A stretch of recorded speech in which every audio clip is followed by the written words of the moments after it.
coming out. We hope the weather holds out. It's interesting because this morning it was sunny and 0% chance of any kind of precipitation, and now you see it's a little windy and the clouds look a little ominous. Let me just say at the beginning what the objective is here in this. The objective is to try to be very factual and provide you with information about the hospital, about the grounds, about what happened here in the past, the history, so that you have this information. So one of the purposes is to try to communicate that different ways, and this is one by taking these tours. The second thing is to get your feedback about what to do, what the decisions are, how we should think about it. It's very important for all of us to hear that, to learn that. There's two very key decisions that will be coming up. First of all, the state is offering to sell to the town of Medfield a portion of the property, and we'll explain what that means. But one of the decisions the town has to make is how and whether to buy it, to actually take acquisition of it. There's a very attractive program that the state has offered, Governor Patrick has offered, so the town could buy it, fee simple, unencumbered, and we would decide what to do with it. So that's one decision. The second is what to do with it. What should be the future vision? What should be the future uses of this property? And that's a complicated issue. There's lots of buildings. It's a large piece of property. There's a lot of expense involved in it. So one of the things that we're trying to think through is what should be the future use of the property, and that's the second thing.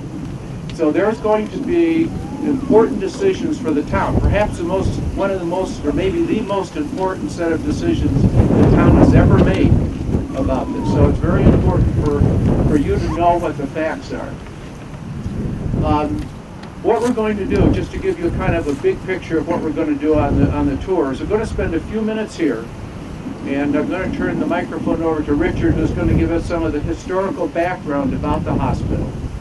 Then we're going to take a walking tour. We're going to walk up into the main campus.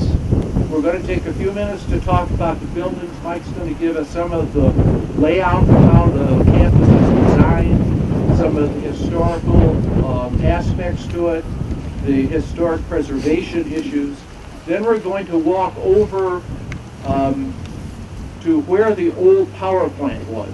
Now, that's down near the Charles River. So we're probably not going to go, we can't really go all the way down, but we can go far enough so we can see it. And we're going to talk about the plans for remediation of that site and the restoration of it, which is very interesting. Then we're going to come back on the north side of the campus and walk past the salvage yard. We're going to have a little discussion of some of the things that have already been done to clean that up. You'll see some of the big hay fields in the back. Then we're going to walk over to the water tower, and that's another very, very important decision and transaction that's going on now in the legislature about having the town take over that water tower and some of the water wells. And then we're going to end up at the chapel, or at the Lee building. That's the big steeple there, the tower building, which is a very beautiful building. It's an iconic building for the campus. And there we're going to have more discussion, but more kind of just open conversation about it. Q&A, be able to answer questions and have, get your feedback on that. Okay, with that then, why don't we get started, and I'll turn it over to Richard now to give us a historical background. Okay, the hospital itself officially opens in 1896.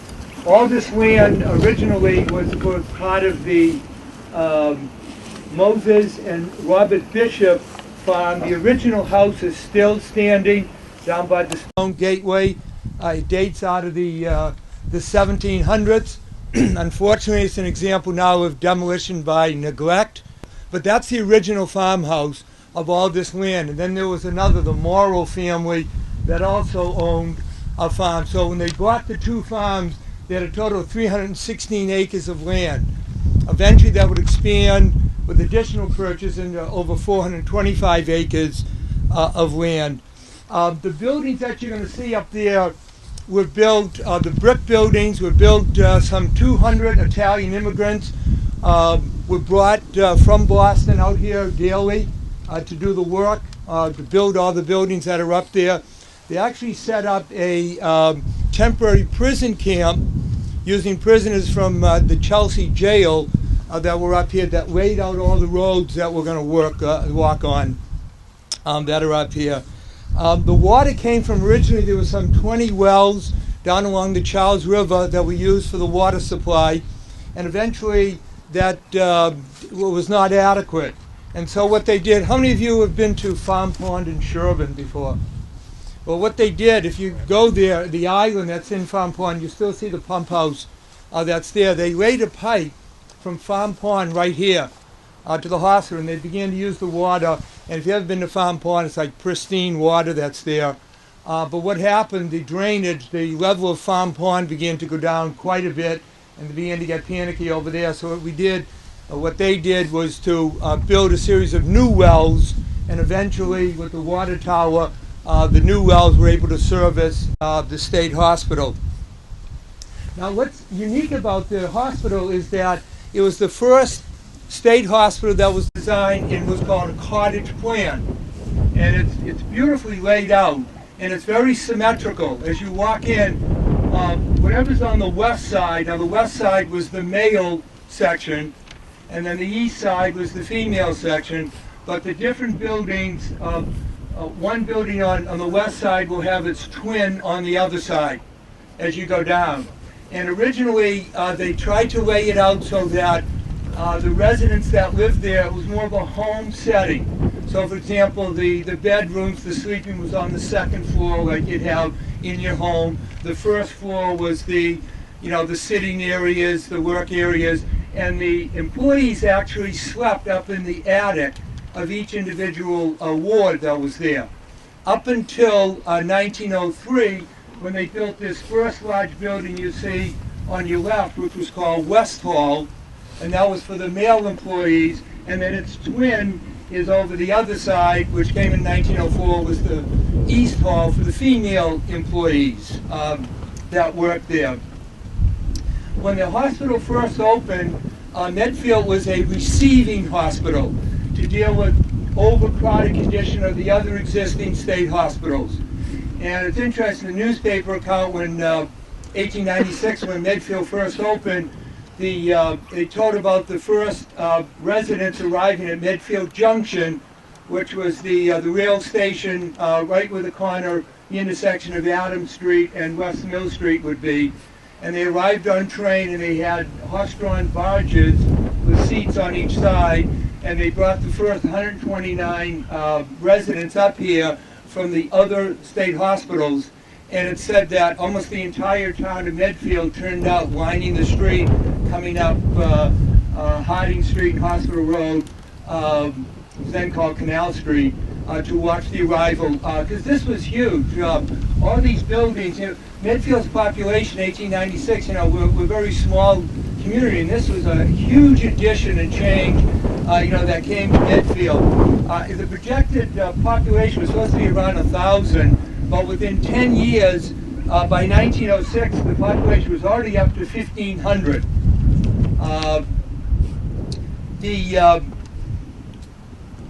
The buildings that were up here, in addition to the wards, there was the administration building, which is the A building that went straight in front of you there. Behind it, the chapel. They also built a kitchen that had 2 dining rooms that could seat 400 each. There was the power plant, so this place was self-sufficient. If there was power failure down in Medfield, you still would have power up here. They were their own entity up here. The individual wards held 50 residents each, except for the F buildings, which we'll see when we get up there. Those are the larger ones, had 150. And eventually the population, as we get into the 1920s, 1930s, the population would get up close to 2,500. Again, it was actually larger than the population of Medfield itself. that was up there. So this is a vibrant place. I mean, it's an active community that's up here. Not only you have over 2,000 residents, but you have all the support staff, the doctors, the staff, you know, to service the community that's up here. And the result was it created a new economic center called Harding. And Harding grew up along Harding Street by the railroad tracks, coming up this way to Hospital Road. You had its own post office, it had stores, it had gas stations, so you had a vibrant center dependent upon the staff that was up here at the hospital. The first superintendent was Edward French, and he really wanted to make sure that the environment of the residents was a comfortable one and a pleasant one for them. One of the first things he wanted to do was to beautify the campus. And a lot of the plantings and trees that you'll see up there are a result of his decisions. There's a huge variety of trees that are planted up here. In 1901, the gray house you can see directly behind the cars there was known as the Farmer's House. And that was built in 1901 for the head farmer and his family, 14 farm hands, and some 30 patients, residents that also lived up there.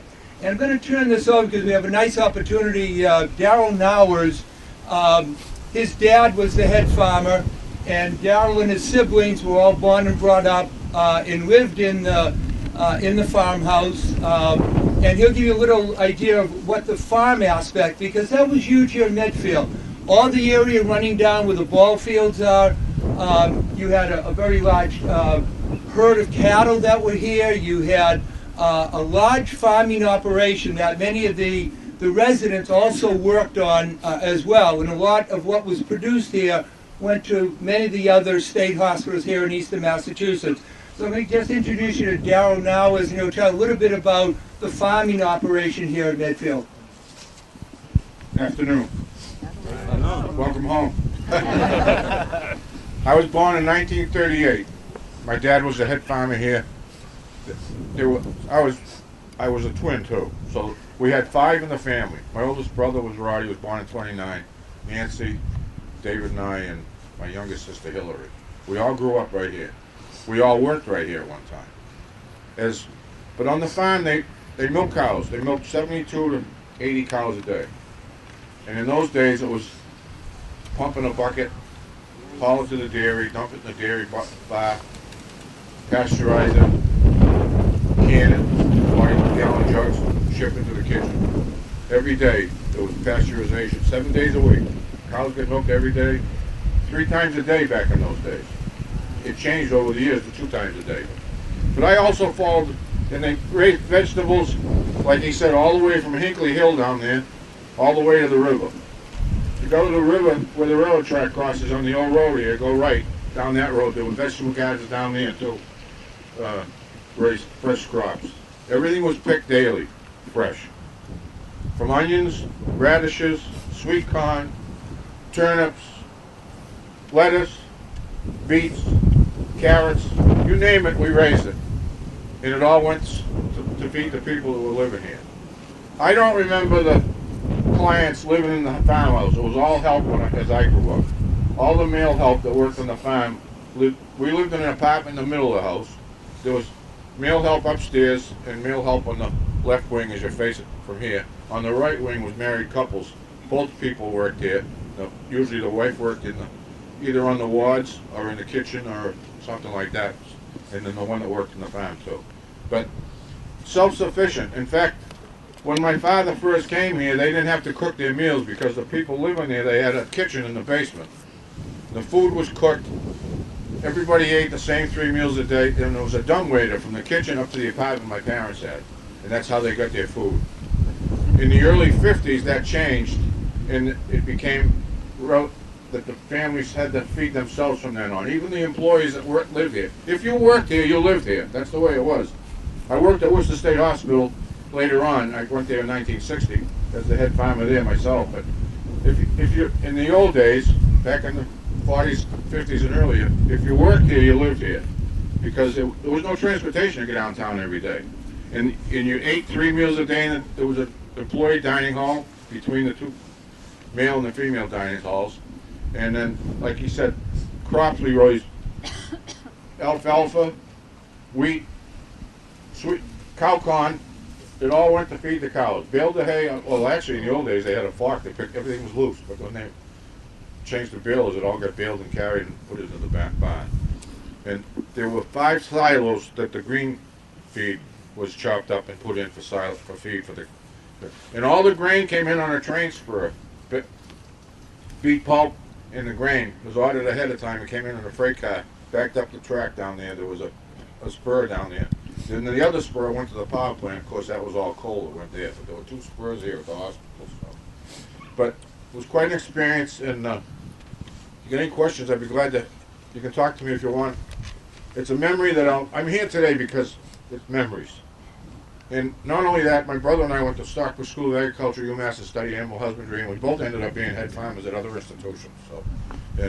So my 41 years of service was with the state, working on a farm or the ground crew, ran a ground crew or security department. Thanks a lot, Daryl. Okay, we're going to walk up now to the campus, then we're going to stop again and talk more about the buildings and the layout. So I'll lead the way up the hill, and we'll meet up there and stop again for another discussion.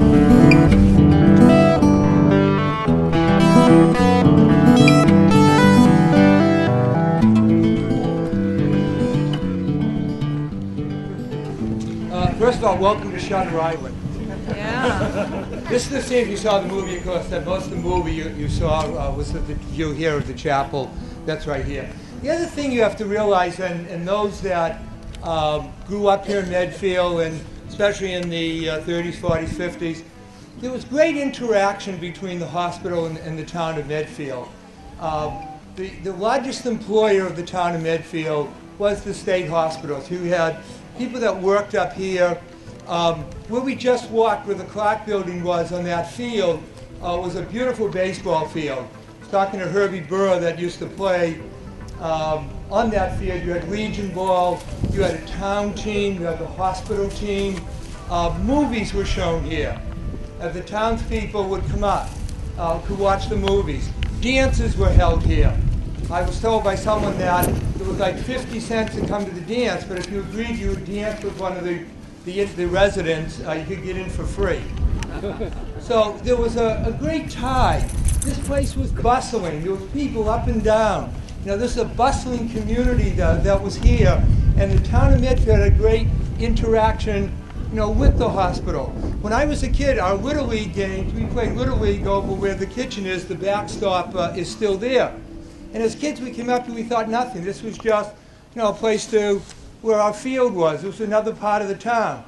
Now, I shouldn't say this because sometimes kids are not the best of people, but during the Little League games, of course, the residents would wander across the field, and we'd just stop the games, would wait until they finished coming across the field. But then we used to pretend that we were like Hank Aaron, Willie Mays, and Mickey Mantle. We'd give them autographs and things like that, which was terrible to do. But the population of the hospital was indeed equal to or larger than that of the town. By World War I, 51 men here went off to the war. Two were killed in that war, and it resulted in a shortage here. The name also during World War I changed from Medfield State Asylum to Medfield State Hospital. And we were now an admission and treatment center, not just a facility to receive overcrowding from other state hospitals. We now added things like social workers, occupational therapists. By 1921, the population here was 2,037, and in Medfield was 1,872. Tufts medical students came up here, and they worked for a month at a time with the residents. World War II, there was again overcrowding because so many men went off to war, and it said that they would use the quote-unquote better patients to help with the other patients, and they were given keys, and they did all kinds of work here. They did the landscape work. They were not paid by the state, so they got free labor, but they did a lot of the work that was here. In 1958, the Clark building that was just recently torn down was first built. That was an admission. It was also a hospital for the state hospital. Before, if someone broke their arm or had stomach issues or something, had to go to the hospital, we would have to transport them. And now you had a hospital that could actually take care of them. By the 1960s, when President Kennedy came in, President Kennedy's sister, Rosemary, was also mentally challenged, and Kennedy wanted to do a lot for the mentally ill. And you see a whole new family of drugs that are used that result in trying to get the residents off the campus. And you have what are called quarter houses, where they would live and then work and then come back here, and then halfway houses that actually get them off campus altogether. And more of the patients began to be discharged into the community. New rehab programs began to come in. In 1967, Daryl mentioned where he lived by the farmer's house. There's a huge barn fire. And I remember as a kid, and many of you that were here then, the flames went huge. They could be seen for miles and miles around. By 1972, they began putting carefully screened prisoners from Norfolk Prison up here. And in the 1980s, there was a lot of controversy when you had inmates from the criminally insane at Bridgewater being put up here. And there was a very large concern, especially with the immediate neighborhood, who grew up knowing you had a state hospital here, not a facility for the criminally insane. And as you know, by 2003, it started in the 60s, and up to 2003, the population continued to go down. And then, of course, by 2003, the state announced that they were closing the hospital altogether. Great. Now, we'll be able to ask questions and have discussion of this. We're going to end up back here after we do the loop. But now I'd like to have Mike Taylor talk a little bit about the historical aspects of the campus and the buildings. Yep. My name's Mike Taylor, and I'm the chair of the... Can you hear me? My wife complains I don't have a soft voice, but... Anyway, I'm the chair of the Medfield Historic District Commission, and believe it or not, I think most people realize all this property here is part of an historic district. And the town was wise enough in 1994 to create the Hospital Farm Historic District. And what that means is that eventually when this property goes into private hands, or even if the town owns it, that the Historic District Commission would have to approve any demolition of any building. So one of the reasons why we started these tours is that the Historic District Commission, we actually haven't, there hasn't been any assessment of any of these buildings for 10 years.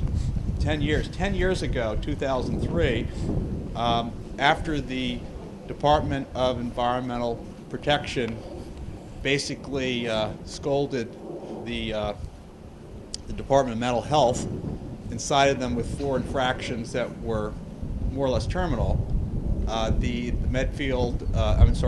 Department of Mental Health decided to get rid of the hospital and give it over to the Department of Capital Asset Management that everyone calls DCAM. So it's been 10 years. I mean, for those of you who've lived in town that long, you constantly hear about this plan and that plan. What I can tell you is the reason why this district was created was the members of town felt that this property was absolutely essential, historically important, and by putting the buildings in a district, the town could decide at a later point in time what they wanted to do.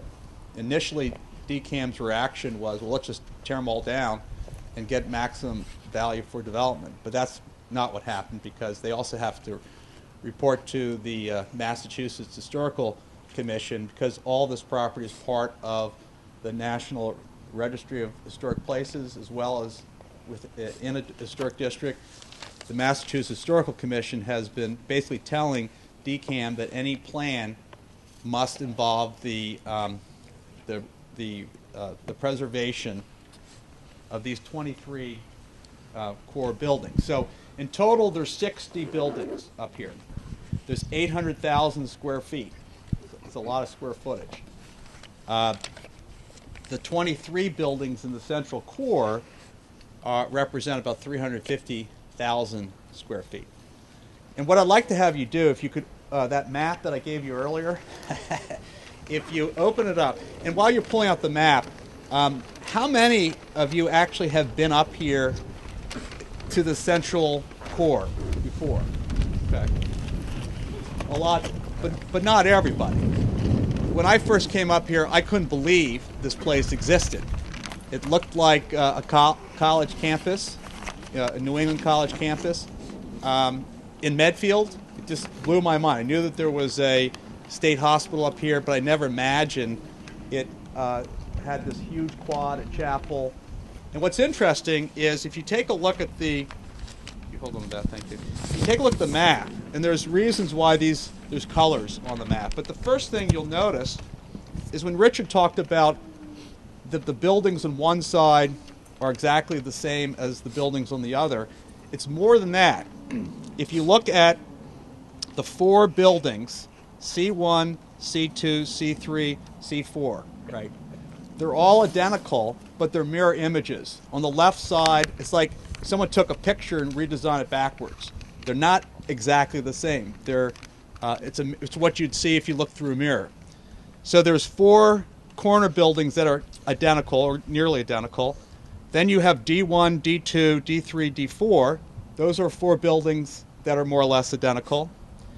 You have the E1 and E2 mirror images. You have the L1, L2 mirror images. The F1, F2 mirror images. And then you have the B3, the B1, B2, B3, B4. Not only are they mirror images left and right, they're mirror images from top to bottom. So it's pretty interesting. It's very symmetrical. So one of the when the Lorenzo DCAM hired Lorenzo, which is like an independent consulting firm, to go in 10 years ago, and they looked at the interior of all the buildings, and it was a big project. I presume they spent a good $100,000. I'm not sure what the exact amount was, but they did a detailed assessment of the buildings, and so now we're going to get into color codes. First of all, they concluded that all the buildings should be preserved and rehabilitated and reused. And they felt that, quote,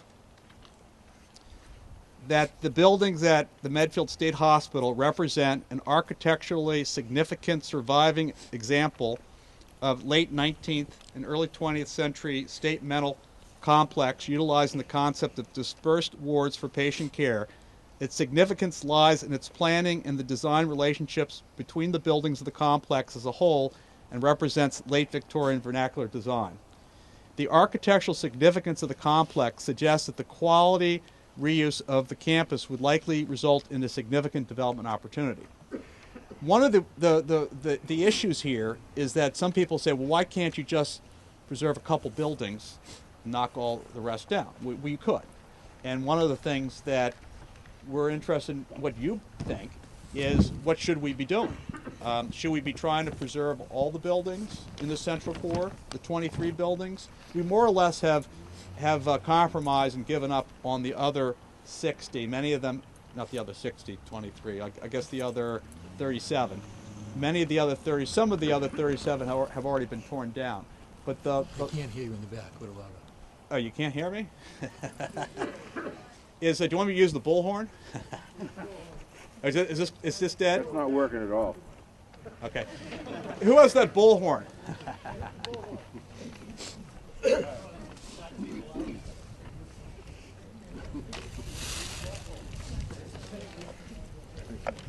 That'll work.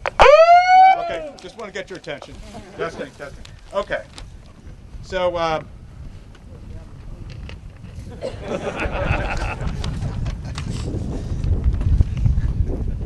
but anyway, let's get back to the colors. So the three blue buildings indicated unsafe buildings requiring widespread shoring and reframing prior to a general stabilization program. So those three in blue, the Medfield Historic District Commission assumed they'd have to be torn down because they need a lot of work. Then there were 7 in yellow. They indicated unsafe buildings requiring local repairs and shoring prior to a general stabilization program. And one of the things that, in other words, maybe they weren't that far gone, they could be rehabilitated. But the stance of the Medfield Historic District Commission took 10 years ago when this report came out is that we would allow certain buildings to be torn down, but we'd like to see replacements that would match the footprint of the prior buildings. So that was the thinking 10 years ago. But a lot has happened in 10 years. In November 2003, a reuse committee was formed, and the initial plan called for 329 units, which was expanded to 374 units. And in 2005, the town and DCAM came up with a proposal for 440 units. All of these proposals involved, apartments and condos, and the developer was going to use and rehabilitate these buildings. And then, without going through the history of why that never became reality, it didn't for a bunch of different reasons. But in 2012, a new reuse committee was formed, and it was called the Medfield State Hospital Advisory Committee. And the question that all of us are trying to ask, whether it's the reuse committee or the Medfield Historic District Commission, and certainly the town, is after 10 years, what is the condition of the buildings? Now, fortunately, as we walk along, you'll notice that most of the buildings have slate roofs, which are like 50-year roofs or maybe even 100-year roofs. So I think my perception suggests that there's not widespread water flowing through the roofs.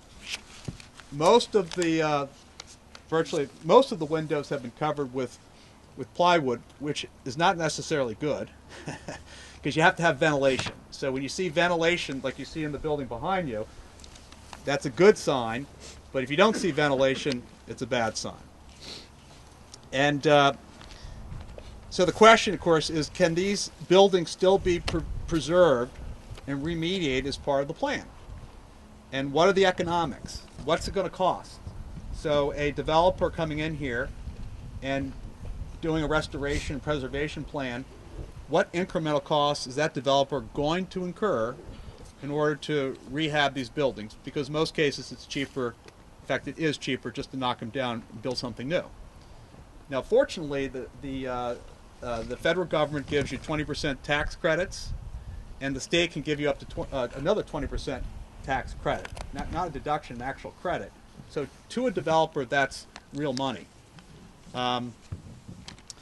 So anyway, I guess I'm finished this part of the tour, but what we're going to do is we're going to walk along on the way down to the river, and you can look at the buildings and make your own observations. Yeah, just one other thing keep in mind about the size of this. Right now, the whole property, including the farmland that's under the control of DCAM, is about 225 acres. The core campus that we're walking around now is on the order of 94 acres. And then in addition, across the street, which we call the Sledding Hill, and where the Odyssey House is, the old farmhouse, that's approximately another 93 acres. And what the state is proposing is to sell to Medfield the core campus plus the 94 acres that's across the street. Now, in addition to that, there's another approximately 93 or 4 acres, which is farmland that we'll see little glimpses of as we walk around. And Daryl had mentioned some of the crops and the use of that property. So that's what we're looking at in terms of the size of the property. So it's a very significant piece of property for Medfield. Okay, Now I think the weather's holding out, so now what we'll do is we'll walk down what we call West Street, which is this road right out here, go past a number of the buildings, and then down toward the river.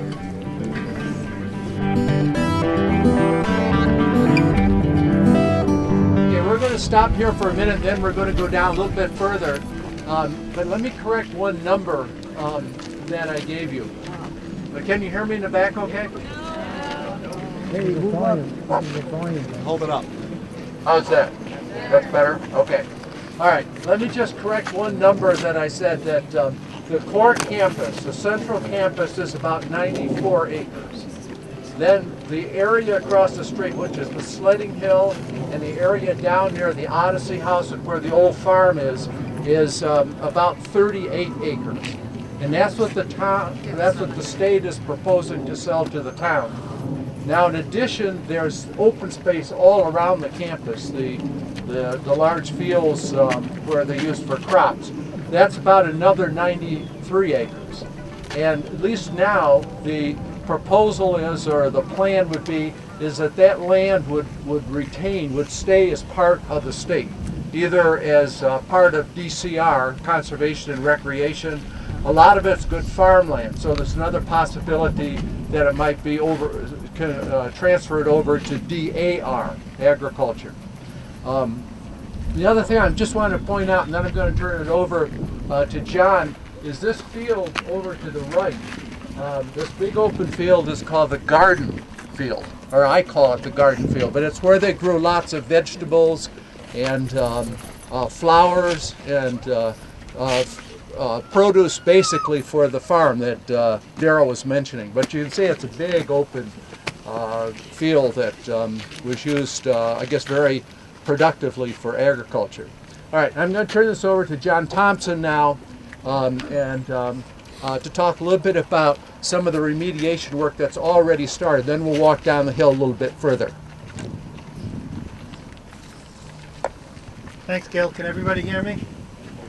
Okay, I'm John Thompson. I am the chairman of the State Hospital Environmental Reuse Committee, and I also was the chairman of the mediation committee that mediated how and what DCAM would clean up here at the State Hospital. So the hospital was generating, as you can imagine, tons of solid waste during the time period that it operated in the about 1900 or 1896 forward, and the hospital wasn't converted to oil until about 1952. So you heard that the coal used to come in on rail cars and was burned in the power plant. I'm going to take you down to the power plant, but we wanted to stop here just to show you a couple of things. One is a building that we negotiated to be taken down. It was called the Laundry Building. So this open space to your right was where the laundry building was. That's where all the wash was done. And one of the things that's used in the laundry process a little later on was dry cleaning solvents. When you go in to get your clothes done, you might notice a sweet smell inside the cleaners, and that sweet smell is the solvent that they use to help to clean the clothes and keep them dry. So some of the solvent that was used here was actually dumped into a drain that was just over my shoulder on the corner here with the black construction fences. Some of the wastewater containing these dry cleaning solvents were poured into a catch basin, and the pipes leaked, and so some of that dry cleaning solvent got into the ground, and that's one of the cleanups that DCAM is working on. Fortunately, the line for the core campus runs right along this fence that's underneath these pine trees over my shoulder. So the property line, so to speak, that the town might buy would run right along that particular edge. And so DCAM is currently testing some oxidants. We inject into the ground these oxidizers that will break down the dry cleaning solvent into non-toxic components. They're not extremely high levels, but they are at a level that do need to be treated.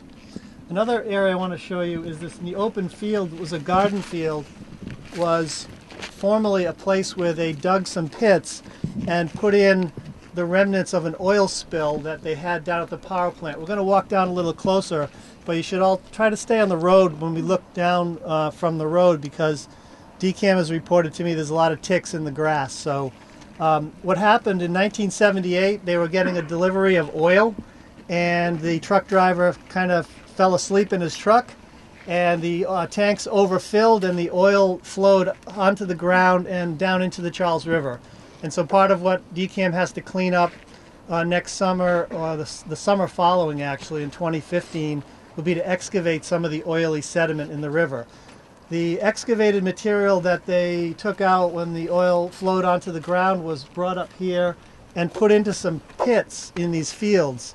And after several months of investigation, the material was excavated out, and because it was just heavy oil, they were able to bring that to a recycling facility so it could be used and recycled into asphalt. So that's been taken care of, it's been cleaned up, all of that soil has been removed. They could identify the limits of it because they had laid down some polyethylene plastic back in 1978 when they built the pits. So they're able to dig all that oily material out of there and remove and recycle it. So now I'd like to walk you down this narrow road. We're now going to walk down from what's called a till hill. This is glacial till up here. You see how it's a big high hill? Well, this was a big block of ice that melted. It was full of dirt, rocks, and stones. This was a great big old hill here they built on top of. We're now going to go down and you'll see the floodplain, and the floodplain is basically where the Charles River has migrated back and forth for about 15,000 years and created a nice flat plain upon which it meanders. And so that area is where the gravel aquifer is to one of our water wells. Well number 6 is about 3/4 of a mile to the west of here, but it pumps water out of that aquifer. And so it's important to know that there's a part of this cleanup which is taking place over the aquifer, and the material is going to be moved out of the aquifer into a safe place where we can contain it along where an old rail spur was, and you'll see that as we walk down the hill. Is with floodplain alluvium to the Charles River. And these stick-up wells that you see, these are monitor wells that we use as sampling points to test the groundwater that's flowing from uphill to the downhill location towards the Charles River Basin. And so some of these wells, some of these white wells are places where they've been testing and injecting the oxidant, which is sodium persulfate, to break down the tetrachloroethylene, which is the dry cleaning solvent. And this area that you see is sort of bowl-shaped. This was, at one point in the past, I believe this was an excavated area. I don't know why they were excavating soil out of here to put somewhere else, but this is the area that they plan to remove what's called the C&D area, the construction and demolition waste material, and relocate it in this area, and it'll come all the way up to about where you're standing. They'll fill this, contour it. They'll also be able to connect the Bay Circuit Trail, which is over my shoulder and runs off into the woods here. You can kind of see a little bit of a paved area that goes into the woods. It's unconnected here, so when you come out of that trail from Needham, you come out into this power plant area, and it's hard to pick up again where that trail is, but you can see it through the woods there. Underneath this concrete pad here is 4 20,000-gallon oil tanks, and they're filled with concrete. And a 20,000-gallon oil tank is the size of a tractor trailer, and so they're very difficult to get out. They were in the way. They're underneath partially the building that had been here, the power plant building.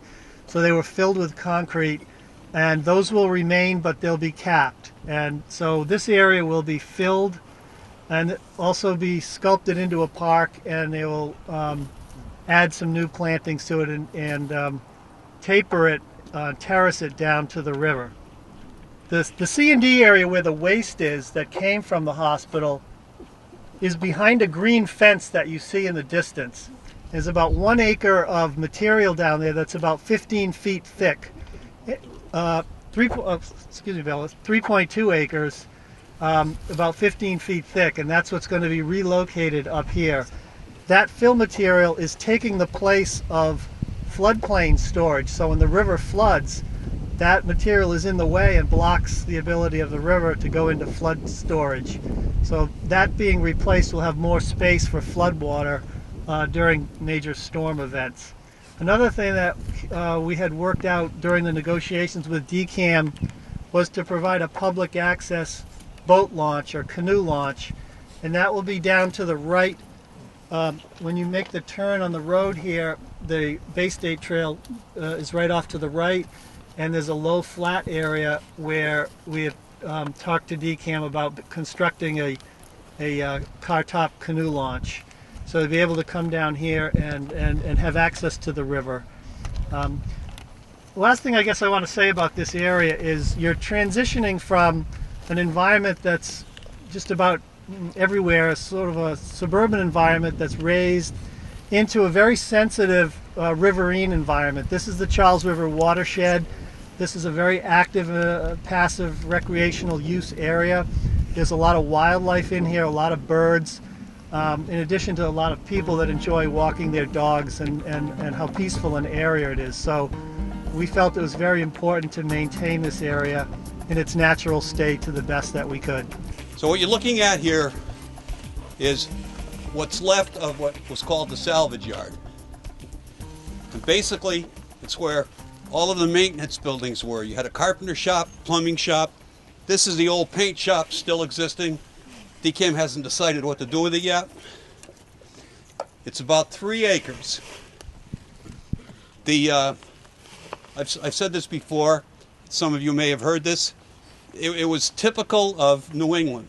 100 years of throwing everything out behind the barn. And we have photos here that shows some of the things that were there. I'm going to just read off a couple of the things. For those of you who can't see the photos, 55-gallon drums, tires, appliances, cars, bicycles, all the waste from the carpenter, the machine, the plumbing, the electrical shops, 15,000 tons of debris, coated concrete, soil, pretty much contaminated. It was all moved, taken away out of the site, and was restored. This is back in the summer of 2010, 2011 when they started the work up here.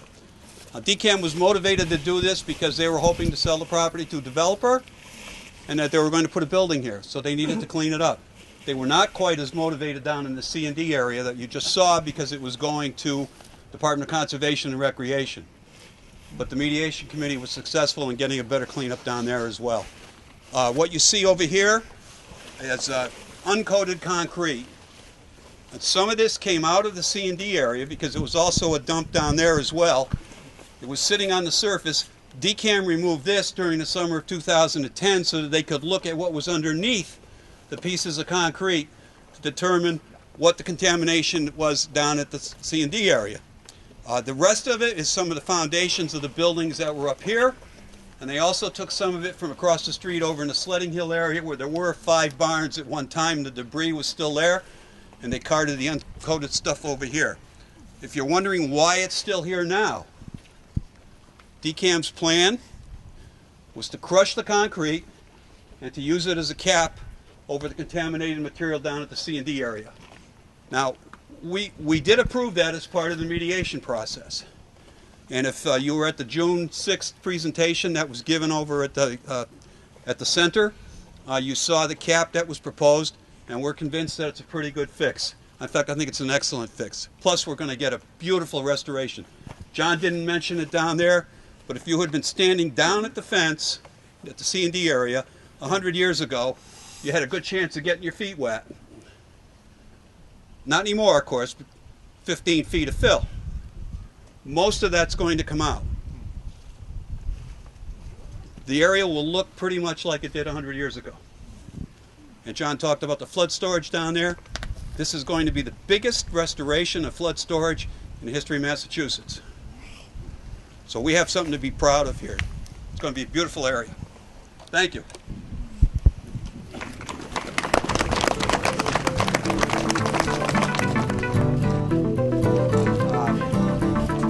Was used up until about the last year to keep pressure up at this end of town, and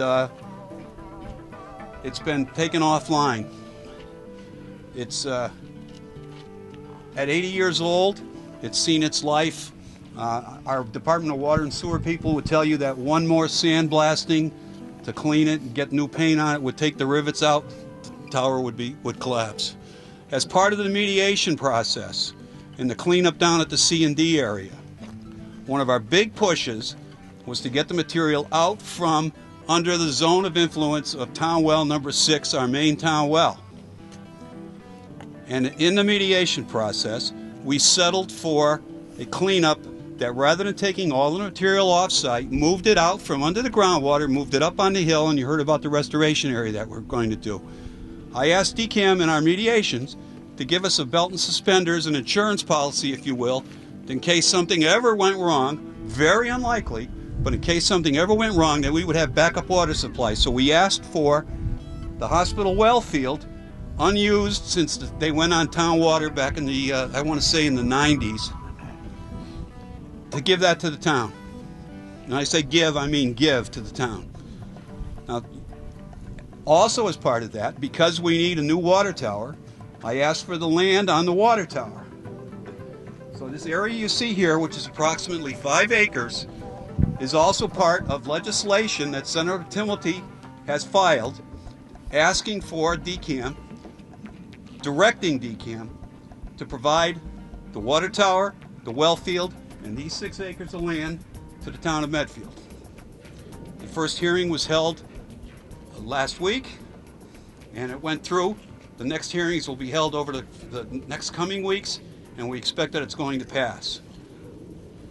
Now, as part of the original development plan for this hospital that was approved in 2009, there were 440 units were to be built up here.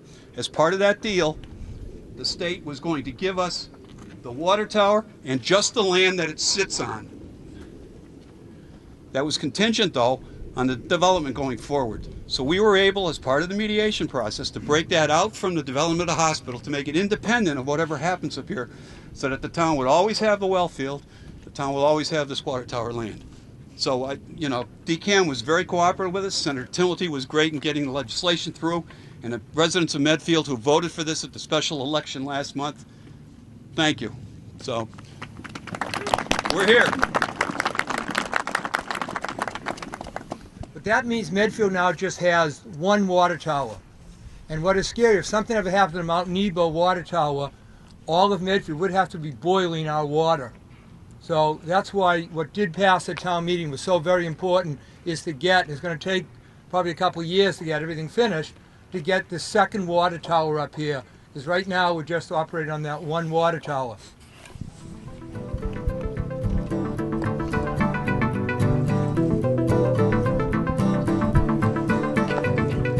Okay, now what we're going to do is work our way back to the chapel building. We're going to walk along.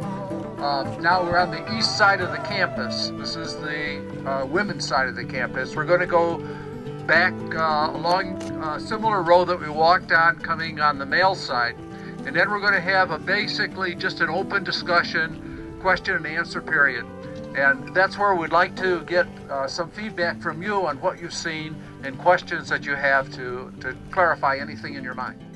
Okay, the question is, has there been consideration of retaining the exterior walls and structure of the building, which, as you pointed out, has a very intricate architecture? The front face, not all 4 corners, just the front Or one face. side of it. And then basically restoring or gutting the inside of the building and putting it into some other alternative use. You might ask Jim Ronstaffers on your building committee. Okay. To help answer that question, and then we can also bring in another expert. Yes, you hear me. Can you hear me? Can you hear me? Okay. To help answer that question, the DCAM never required anyone that was going to develop the project to, keep the interiors. The plan was always to keep the exterior wall, so to speak. In terms of the Historic District Commission review, we only have jurisdiction over exterior portions of the building. So in theory, you can do whatever you want on the interior side. But I think you're talking about an alternative, just keep the front facade and open up the back. I don't think that has been explored. Jim? Do you want to comment on it? As far as keeping the No, inside- come on. Yep, come on. Come on down.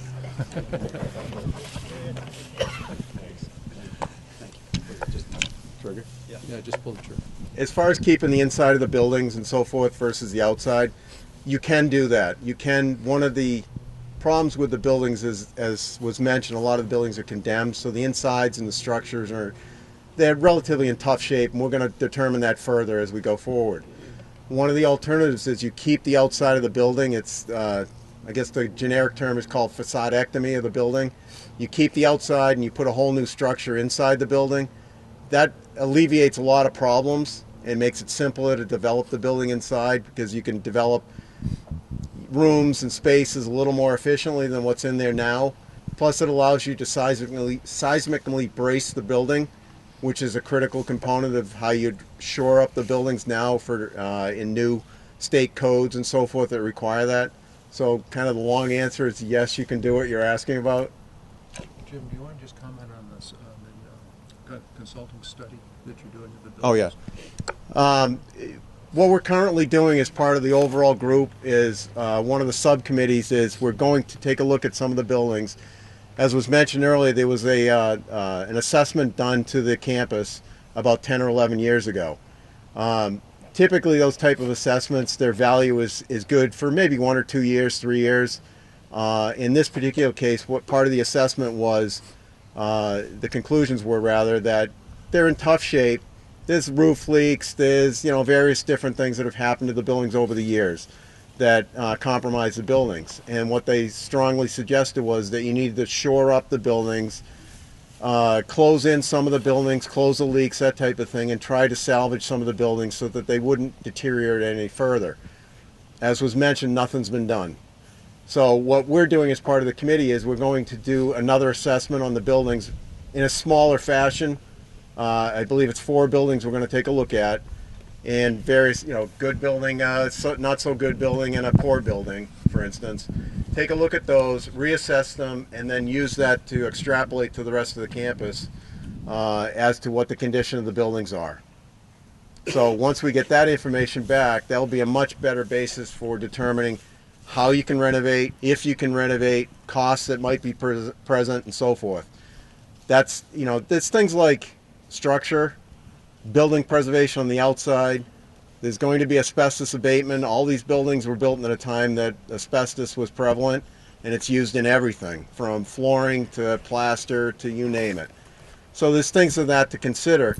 Once you get a good understanding of what the building condition is, you can take the next step and start looking at hazardous waste and things like that. So it's a big project. It's a big step to take a look at the buildings, but it's something that you should need to do. And what it does ultimately for everyone here is it gives you a very good basis for determining what should be done to the campus and the buildings, perhaps. So. Yes, sir. Yes. To follow that statement, if the town were to buy these buildings, I think they're beautiful, and I hope we could find a use for at least some of them. But would it be the town's responsibility to take care of that asbestos abatement and lead paint removal and all of that? All right, the question is, if the town took over, bought the property and bought the buildings, would they also be responsible, or who would be responsible for the cleanup and the abatement of these hazardous and waste materials? There's really a couple issues here. I'm just going to back up just for a second here, so you should understand that one of the reasons that the hospital closed, besides declining client populations, besides the Dukakis administration's efforts to deinstitutionalize, is that there was something called an administrative consent order. And basically what happened is the Department of Environmental Protection came in and checked the air quality in the buildings and found that the buildings had too much asbestos, too much airborne lead, and that in fact they gave DCAM an order that said, get the people out of the buildings and don't put any back until you clean them up. The second part of that administrative consent order also involved the water supply. And it said, your tubular well field, you're not treating chemically the water correctly, fix it. Now, DCAM solved the first problem by going on town water. They solved the second problem ultimately by moving out. So one of the things that we're doing as we explore the possibility that the town may purchase the property is, what are our responsibilities and what are our obligations towards compliance with that administrative consent order? Are we going to be faced with buying the property, buying the buildings, and then all of a sudden having DEP come in and say, okay guys, you got to go clean them up right now? And we've asked for clarifications from our environmental lawyers, we've asked for clarifications from DEP, we've asked for clarifications from DCAM. It is my belief, and I'm reasonably confident, that we will not be obliged to do anything immediately. That the responsibility for the buildings, you won't be able to use one of these buildings until you bring it into compliance. But we will not be asked to clean up every building on the property as soon as we say purchase the property. Is that? Now, if a developer buys the property, obviously he's not going to be able to put anybody in those buildings until he cleans it up. And that, of course, would be the condition of the sale to one of the developers. What would be the objective of the town to buy the core campus that the town could accomplish if the state couldn't, if the state sold it or redeveloped it? I could do that one too. You want to do it? Like,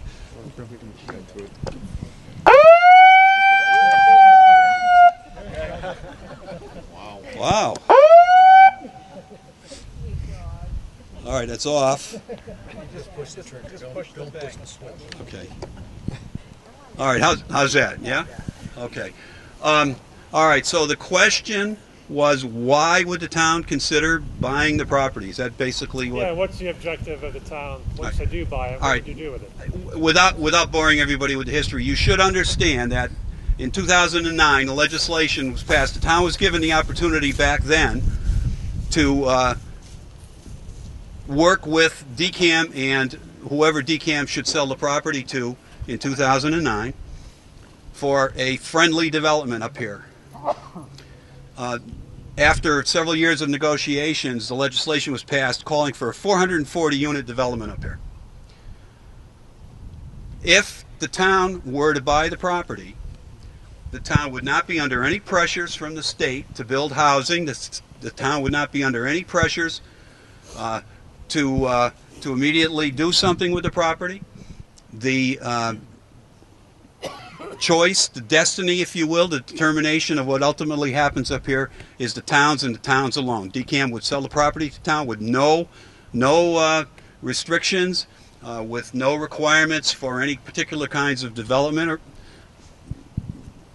To me, that is the biggest advantage, is for us to have determine our own destiny up here and to take the time to do it right. Not to have somebody standing over your shoulder like DCAM was back in the 2003, 2004, 5, 6, back when the prior development was there, saying, you guys better hurry up and do this, or we're just going to sell the property and you run the risk of having whatever developer wants to put in here. And we have the time to do this and do it right.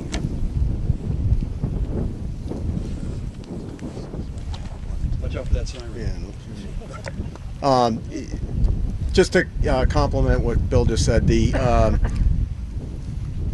advantages and disadvantages to everything. The advantage is that you can control a little bit more if you own it.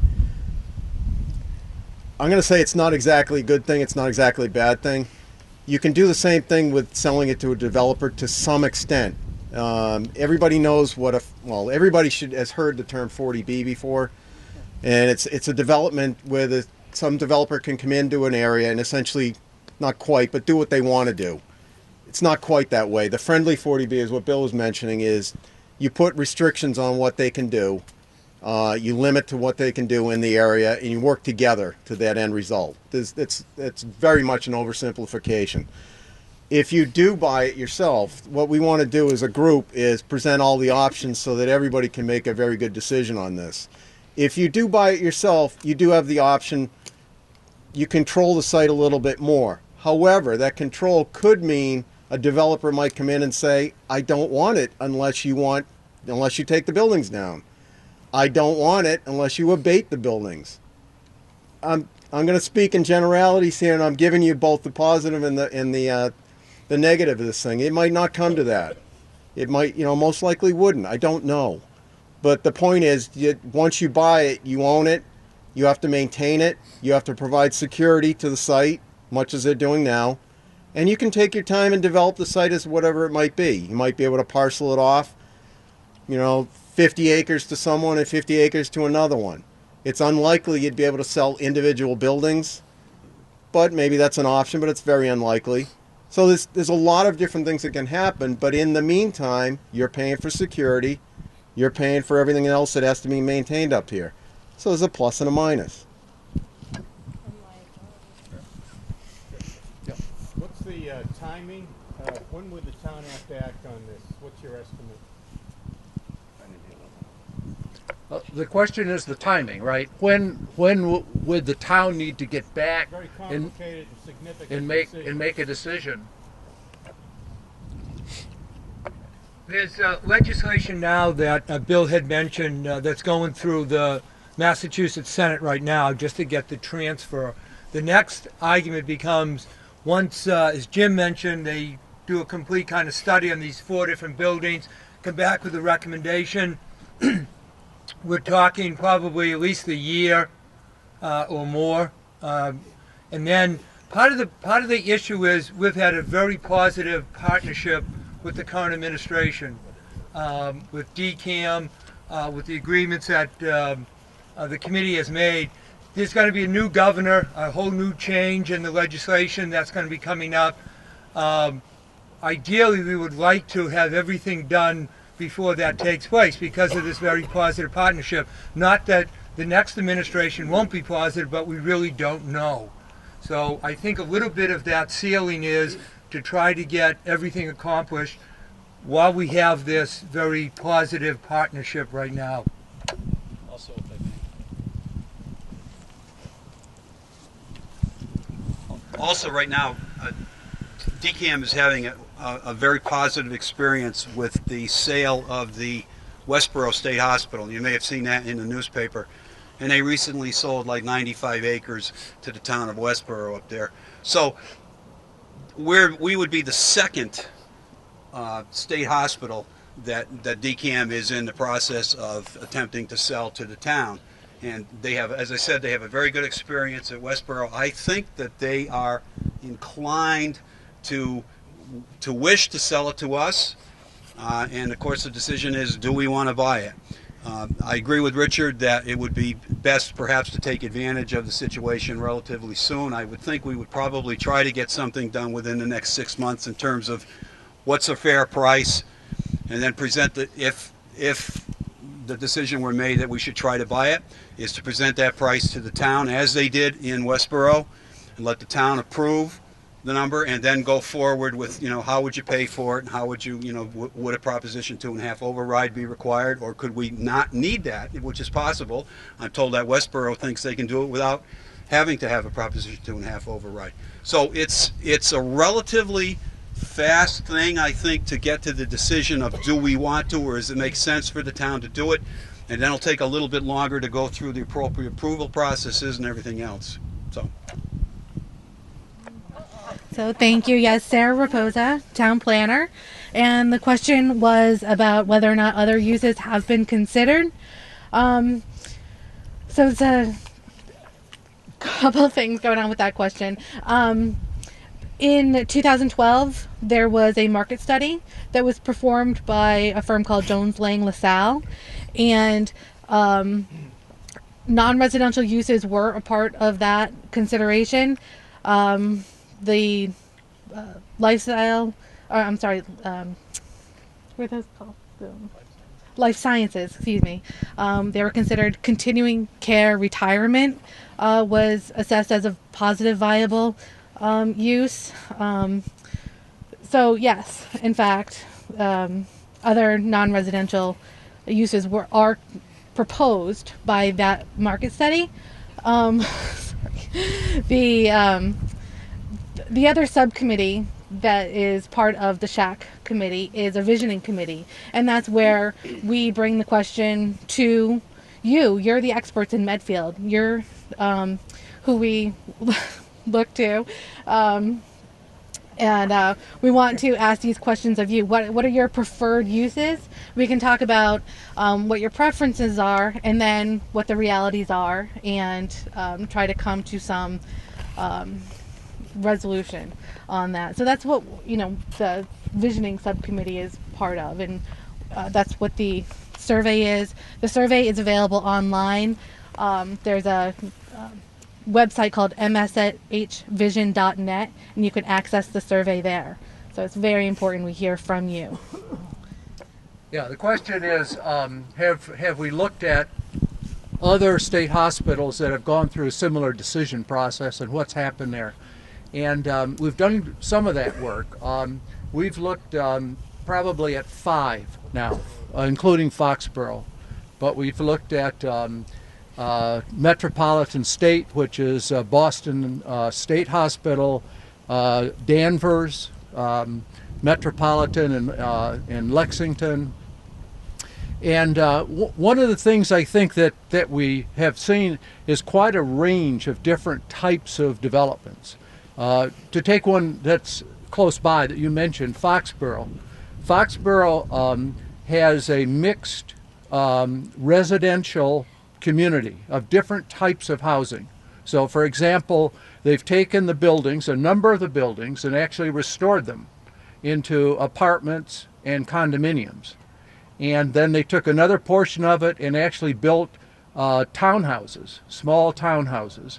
And then even another section of Foxborough has relatively luxury, high-scale prices. So I've spent quite a bit of time talking to the people that did that. And, there was a big effort. I mean, there's a lot of issues to it. 2 companies have gone bankrupt in doing it. So it hasn't been easy. But in going down and visiting it, walking around, meeting with people, it's very attractive. Because you see a lot of the old buildings, and they've been restored. They've put in not just residential, there's retail. They've put in, in one of the big restored brick buildings, just like these, they put in different types of shops and studios. A library has been put into that area. They have a section which is a recreational area. So that's one extreme. If you go to, for example, Danvers, it's a large apartment complex, 400 and some units, 430 unit apartment complex that was done by Avalon Bay. Similar situation, a very pretty setting on a hill, but it's a big apartment complex. And we met with them and have talked to them, and that apparently is quite successful as well. An interesting one that I thought was the Boston State Hospital, right on the border of Dorchester and Mattapan. And I didn't know quite what to expect in going there. But for example, what they have there is they have modest priced and low income housing as part of it that's very nicely done. Small houses and small apartment complex. There's another section which the Mass Audubon Society bought. And they put in a nature center, they put in walking trails, they have community gardens, they have 270 community gardens. And then in another part of it, they, a part of UMass Medical, put in a biotech sort of research center and manufacturing center where they make vaccines. So it has kind of the high-tech aspect to it. So you see quite a range, quite a spectrum of different uses. Westboro, I've met with Westboro, and they're talking mainly about commercial and retail development. But that's kind of a hot area now on 495 for that.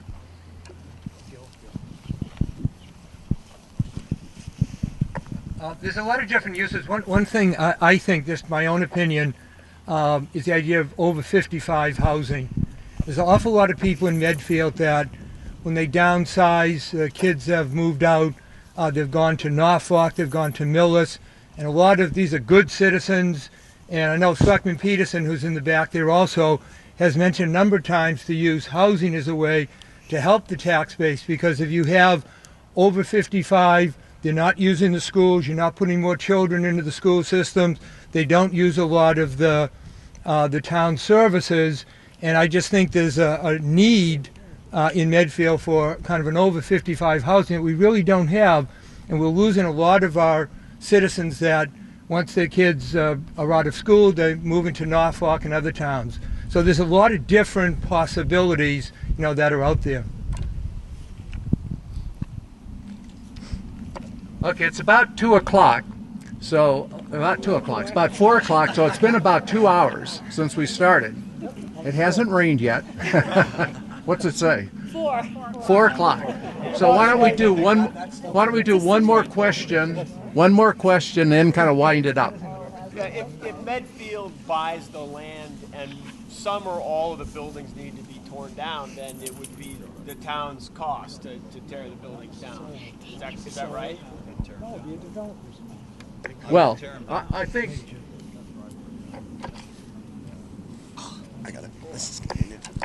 The quick answer is no. It can be either way. If you buy the land, you run the risk that you have to take them down if they have to.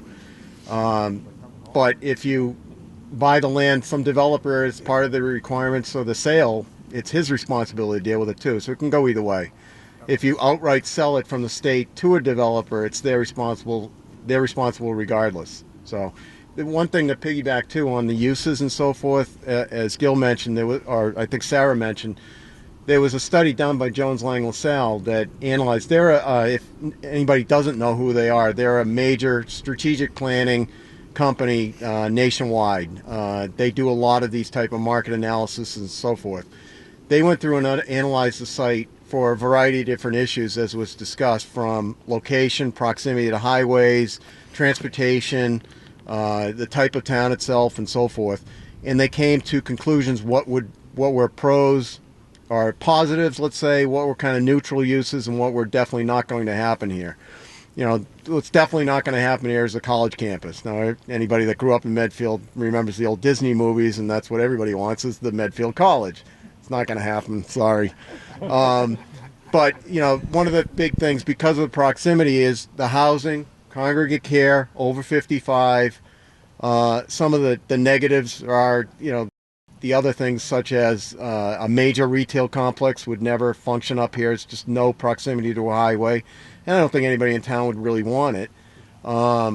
So there's a wide range of things here, but obviously housing is easier because of the proximity of small town and so forth.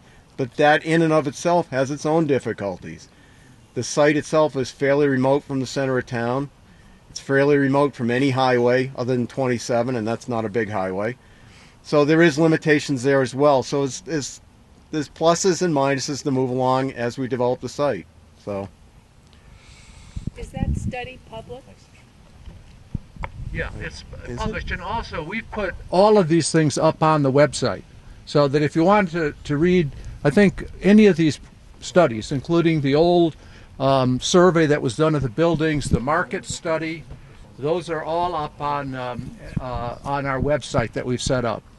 Another thing I should mention too But is, by the way, they're very short studies for light reading. yeah, they're very technical, but we're going to have the committee, the advisory committee, is going to have a what we call a public visioning forum, and that's like a workshop kind of thing. It's going to be on January 11th at the Senior Center on Ice House Road.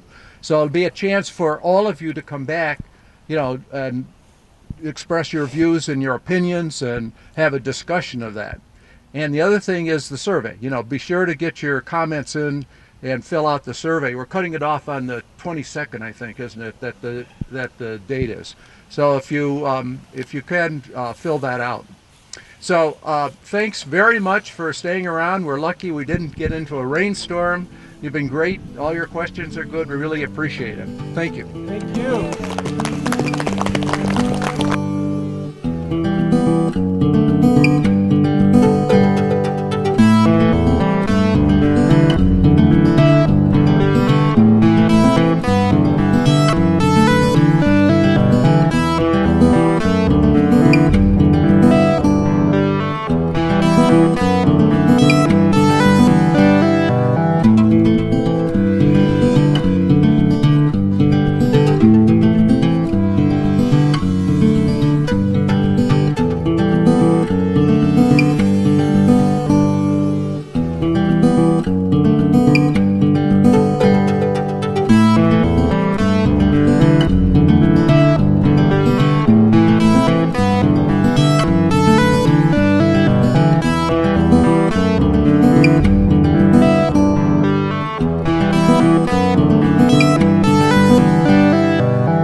Production support provided by Medfield.tv.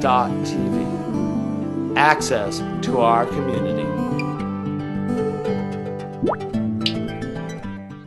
Hi, I'm Shonda Schilling, and you're watching Medfield.tv.